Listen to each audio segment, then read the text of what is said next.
Hello, നിങ്ങളിപ്പോൾ foundation exam ഒക്കെ കഴിഞ്ഞ് റിസൾട്ട് വെയിറ്റ് ചെയ്യുന്നൊരു ടൈം ആയിരിക്കും അല്ലേ? ഈ ടൈം ഒന്ന് പ്രൊഡക്റ്റീവ് ആക്കിയാലോ? നമുക്ക് CA ഇൻ്റർമീഡിയറ്റിനായിട്ടുള്ള പ്രിപ്പറേഷൻ സ്റ്റാർട്ട് ചെയ്യാം. നിങ്ങൾ ഇൻ്റർമീഡിയറ്റിനായിട്ടൊരു ഇൻസ്റ്റിറ്റ്യൂട്ട് പ്രിഫർ ചെയ്യുമ്പോൾ എന്താണ് അവിടുത്തെ അറിയാൻ ആഗ്രഹിക്കുന്നുണ്ടാവുക? ഡെഫിനറ്റ്ലി അവിടുത്തെ ക്ലാസ്സസ് അല്ലേ? അപ്പോൾ ഇപ്പോൾ തന്നെ CA ഇൻ്റർമീഡിയറ്റിൻ്റെ ക്ലാസ്സസ് എങ്ങനെയായിരിക്കും എന്നൊന്ന് എക്സ്പീരിയൻസ് ചെയ്യാനായിട്ടുള്ള ഒരു ഓപ്പർച്യൂണിറ്റി ട്രിപ്പിൾ ഐ പ്രൊവൈഡ് ചെയ്യുകയാണ് CA ഫൗണ്ടേഷൻ വിദ്യാർത്ഥികൾക്കായിട്ടുള്ള ബ്രിഡ്ജ് കോഴ്സിലൂടെ. അപ്പോൾ എന്താണ് ബ്രിഡ്ജ് കോഴ്സ് എന്ന് ചോദിച്ചാൽ, ട്രിപ്പിൾ ഐയിലെ ഫാക്കൽറ്റീസ്, അതാത് പേപ്പറുകൾ ഹാൻഡിൽ ചെയ്യുന്ന ഫാക്കൽറ്റീസ് അവരുടെ പേപ്പേഴ്സിൻ്റെ ഒരു സാമ്പിൾ ക്ലാസ് നിങ്ങൾക്ക് ഫ്രീ ആയിട്ട് പ്രൊവൈഡ് ചെയ്യുകയാണ്. എന്താണ് ഒരു സബ്ജക്റ്റ്, എങ്ങനെയാണ് അപ്രോച്ച് ചെയ്യേണ്ടത്, എന്താണ് അതിൻ്റെ മെത്തേഡ്സ്, എങ്ങനെയാണ് അത് പ്രിപ്പയർ ചെയ്യേണ്ടത്, എന്താണ് അതിൻ്റെ ഒരു ബേസിക് കണ്ടന്റ് എന്തൊക്കെയാണ് എന്നൊക്കെ മനസ്സിലാക്കാൻ വേണ്ടിയും ഓരോ സബ്ജക്റ്റും ഫെമിലറൈസ് ചെയ്യാൻ വേണ്ടിയിട്ടും നമ്മൾ അത്യാവശ്യം ഡീറ്റെയിൽ ആയിട്ട് തന്നെ ഓരോ പേപ്പേഴ്സും നിങ്ങളുടെ മുമ്പിലേക്ക് പ്രസൻറ്റ് ചെയ്യുന്നു.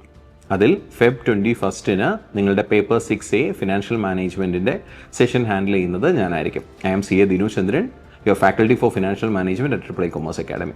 അപ്പോൾ ഈ ഒരു അവസരം നിങ്ങൾ യൂട്ടിലൈസ് ചെയ്യുക. നമ്മുടെ ഒരു കോൺഫിഡൻസ് ആണ് ഇതിലൂടെ ഞങ്ങൾ നിങ്ങൾക്കായി തരുന്നത്. അതായത് നമ്മുടെ ക്ലാസ്സസ് എങ്ങനെയായിരിക്കുമെന്ന് ഇപ്പോൾ തന്നെ എക്സ്പീരിയൻസ് ചെയ്യാനുള്ളൊരു ഓപ്പർച്യൂണിറ്റിയാണിത്. ഈ ഒരു അവസരം യൂട്ടിലൈസ് ചെയ്യുക. നമുക്ക് Feb 21 എൻ്റെ സെഷനിൽ കണ്ടുമുട്ടാം. Thank you.